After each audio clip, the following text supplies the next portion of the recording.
글천개 쓴 글천개입니다.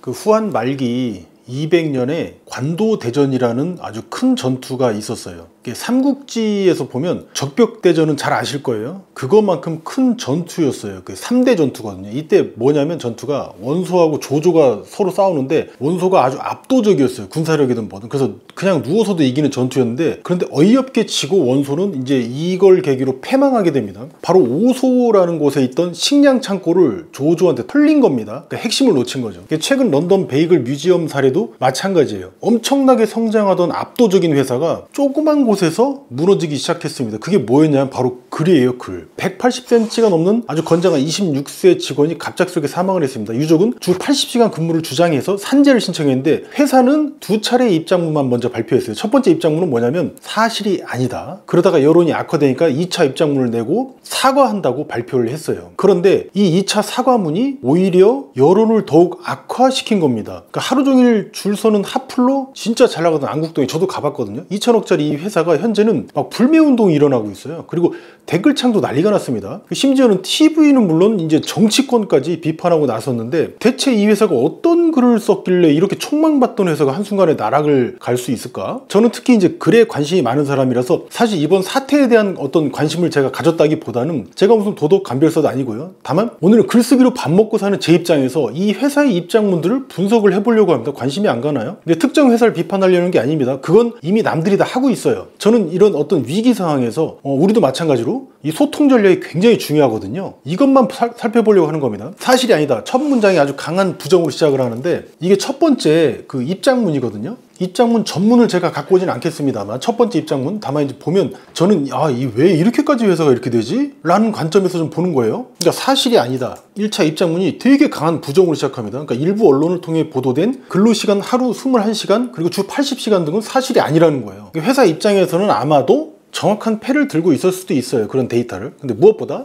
법적으로도 이런 명확한 입장 표명이 아마 회사 생존에는 당연히 필요했을 겁니다. 입장 정리도 그렇고. 다만 이런 표현만 있고 실제 구체적인 근거 자료를 갖고 와서 얘기한 게 없어요. 그런 제시가 안 됐습니다. 근거가 없으면 듣는 입장에서는 어떻죠? 의구심이 커지죠. 마치 저희 실생활 예시로 비유하면 친구가 야, 너 저번 주에 내가 너한테 5만 원 빌려줬는데 너 나한테 5만 원 빌려가지 않았냐? 라고 물었는데 아니야, 난 너한테 돈 빌린 적 없어 라고만 하면 어떻죠? 이거는 아무 증거가 없어요. 뭐 그래서 어쩌라는 거지? 난 빌려줬는데? 이럴 때 어떻게 되냐? 야, 내가 너랑 통장 거래 내역한 거 다 보여줄게. 야, 자 봐봐, 내 말이 맞지? 너가 나 준 적 없다니까? 이렇게 하면 입증이 되는 거예요. 그러니까 저 같으면 이렇게 썼을 거라는 거예요. 그러니까 뭐냐면 현재 회사가 보유한 근무 기록은 이렇습니다 라고 보여주면 될 일이에요. 근데 이걸 안 보여줬다는 거예요. 그리고 이런 표현도 나오는데 안타깝게 생각한다. 두 번째 표현 나옵니다. 이게 왜 문제가 되냐면 이 맥락이 어디서 나온 거냐면 소중한 동료였던 고인의 일에 대해서 매우 안타깝게 생각한다는 거예요. 그러니까 회사에서는 진심으로 안타까워하고 있을 거고 실제 이거를 내비치고 싶었을 겁니다. 다만 이 안타깝다는 표현은 진짜 거시기한 표현이에요. 한국어긴 하지만. 왜냐면 이 내용을 듣는 사람 또는 이 글을 보는 사람이 또는 이 유족 입장에서는 이게 당사자가 하는 말이 아니야. 마치 제3자나 관계없는 어떤 방관자가 얘기하는 것처럼 들려요. 이건 마치 뭐냐면 누군가 교통사고를 당했는데 가해자가 안타깝네요 라고 하는 거와 똑같아요. 이게 뺨 맞지 않겠어요? 아니, 인간적으로 사고를 했으면은 제가 진심으로 선생님 죄송합니다 이렇게 말을 해야 되는 건데 이것도 모자를 파네? 안타깝습니다. 이건 상대방 놀리는 거고 책임을 인정하지 않는 태도로 오해를 받을 수 있어요. 그런 의도로 하신 거 아니잖아요. 표현은 점잖은데 쓰면 돌맞습니다. 이런 표현들은. 그래서 저 같으면 고인의 갑작스러운 죽음에 깊은 애도를 표합니다. 정말 진심으로 죄송합니다. 유족분들께도 진심으로 위로의 말씀 드립니다. 정말 죄송합니다. 이 정도로 쓸 것 같아요. 이거 챗 GPT나 클로드만 써도 이렇게 안 나오나요? 그리고 또 재밌는 표현이 또 나와. 계속 간극이 존재한다. 이게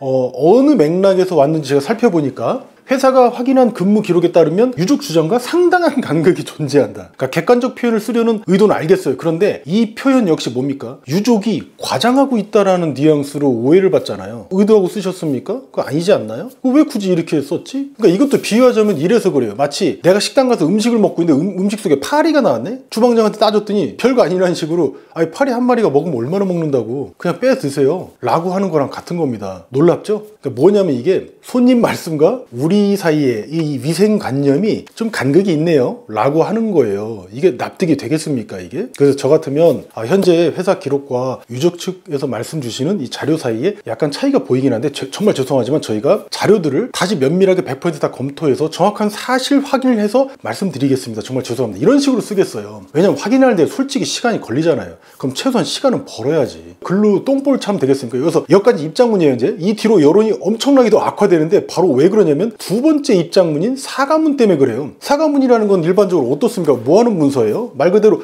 잘못을 인정한다. 그리고 진정성과 또 재발 방지 같은 내용들을 넣어가지고 이 상황을 누그러뜨리는 거 아니에요? 유리하게는 못하더라도. 그런데 오히려 여론 반전이 안 되고 이것 때문에 더 악화가 됐네? 그럼 목적에 맞는 글이 안 됐죠. 왜 그러지? 시작은 이렇습니다. 사과는 하셨어요 물론. 근데 당사의 부족한 대응으로 유족께서 받으셨을 상처와 실망에 대해서 깊이 반성하며 진심을 담아 사과드린다 이렇게 하셨어요. 그러니까 사과하신 것은 아주 좋은 결정입니다. 다만 대응에만 초점을 맞추면 이것도 보는 사람 입장은 어때요? 그 대응 방식만 문제였냐? 그럼 이 청년의 안타까운 어떤 이런 사건 자체는 이 사람들한테는 문제도 아닌가? 그런 표현들이 문장이 하나도 없어. 그러니까 오해를 삽니다. 이것도 마치 뭐냐면 아이가 학교에서 다쳐서 왔어. 찢어졌어. 근데 선생님이 연락이 와서는 늦게 연락해서 죄송합니다 라고 하는 거하고 똑같은 거예요. 그럼 부모는 어떻게 생각해? 아니 우리 애가 학교에서 다쳐서 온 거 그게 문제인데 지금 늦었다니 그 뭔 말하는 거예요 라면서 화를 살 수 있어요. 안 사도 될 수 있는 일에. 그러니까 저 같으면 고인이 돌아가신 일과 유족분들께서 겪으신 어떤 헤아릴 수 없는 고통에 대해서 깊이 사죄를 드립니다 라고 직접적으로 그냥 잘못을 시인하고 그 표현만 썼으면 어떨지 라는 생각이 좀 강하게 들었습니다. 그리고 이런 표현도 나와요. 헌신하던 분. 또 이것도 참 이게 제가 너무 까는 건가요? 어떤 맥락이냐면 고 직원 누구누구님은 평소 누구보다 성실하고 늘 회사와 동료를 위해서 고민하시고 헌신하시던 분이셨습니다. 이런 표현이 나와요. 그러니까 고인을 기리는 의도로 쓰신 거죠. 누구나 다 압니다. 저도 알고요. 그런데 근무 시간 외에도 라는 이 표현이나 그리고 이 헌신이라는 이 표현들은요 의도하고 다르게 읽혀요. 이 맥락에서. 왜냐면 야 그건 내가 시킨 게 아니야. 그분이 자발적으로 한 거지 라는 뉘앙스로 오해받을 여지가 큽니다. 이게 또 예시를 들면 이런 거예요. 응급실에서 막 과로로 쓰러진 직원한테 찾아가고 야 너 회사에 대한 열정이 대단한데? 이렇게 얘기하는 거랑 똑같은 거예요. 누가 마치 보면 안 시킨 줄 알겠네? 저 같으면 직원 누구누구님은 책임감 있고 무척 성실한 직원이셨습니다. 그러나 회사는 그분 개개별로 근무 환경을 제대로 관리하지 못한 것에 대해서 아주 무거운 책임을 느끼고 있고 사죄드립니다. 차라리 이렇게 쓰는 게 혹시 낫지 않았을까? 혹시 법적으로 좀 문제가 되나요? 그것도 이 표현 나와요. 또 13명을 추가로 파견했다는 내용이 나옵니다. 이거. 그러니까 회사에서도 손 놓고 있던 게 아니다. 신규 매장 개설에는 더 강도 높은 일정 들과 어떤 그 인력들이 필요하고 그에 따라서 회사 차원에서 뭐 안 한 게 아니야 노력했다 라고 하는 부분을 알리고 어필하고 싶었을 겁니다. 그러니까 또 그런 내용이 들어갔겠죠. 하지만 또 보는 입장에서는 어때요? 야 그럼 13명을 보냈는데도 이런 일이 생겼다고? 그 가령 수영장에서 사람이 물에 빠진 사고가 났어요. 근데 수영장 측에서 뭐라고 하냐면 저희 그래도 안전 요원 10명이나 배치했는데요? 라고 하는 거하고 뭐가 다릅니까 이게? 차라리 신규 오픈 준비를 위해서 인력을 이제 추가 배치를 했으나 현장의 실제 업무 부담이 워낙에 너무 컸고 예상치 못하게 너무 커서 이거를 솔직히 관리를 잘 못했습니다라고 하는 게 맞는 거예요. 그 표현이 내용을 그렇게 쓴다면. 그러니까 지금까지 나온 내용들 보면 어떤 감이 오시죠? 글은 목적에 맞게 쓰는 게 중요하잖아요. 세련되게 쓰는 건 하나도 중요하지 않습니다. 그러니까 한마디로 뭐냐면 이 글들의 문제는 왜 하나도 제대로 인정하는 게 없고 또 제대로 사과 하나 없냐? 라는 겁니다. 그게 포인트입니다. 그러니까 여론이 더 악화되죠. 그리고 한 개만 더 보고 마칠게요. 지문인식기 오류라는 표현이 또 이제 눈에 띄는데 야 이거 마지막에 결정타가 아닌가? 지문인식기의 오류로 인해서 사고 직전 고인의 실제 근로 기록을 뒷받침할 수 있는 자료를 확인할 수 없다. 이런 내용이 나옵니다. 그러니까 한마디로 회사는 기술적인 문제를 설명을 한 거예요. 이게 남들이 보면 또 마치 불리하니까 기록까지 숨기려고 하는 거 아닌가라는 오해를 사잖아요. 그 글 내용 때문에 하필이면. 그죠? 이것도 비유하자면 내 중요한 시험을 봤어. 회사에. 이게 합격한 것 같아. 근데 마치 회사에서 내 답안지만 분실했대.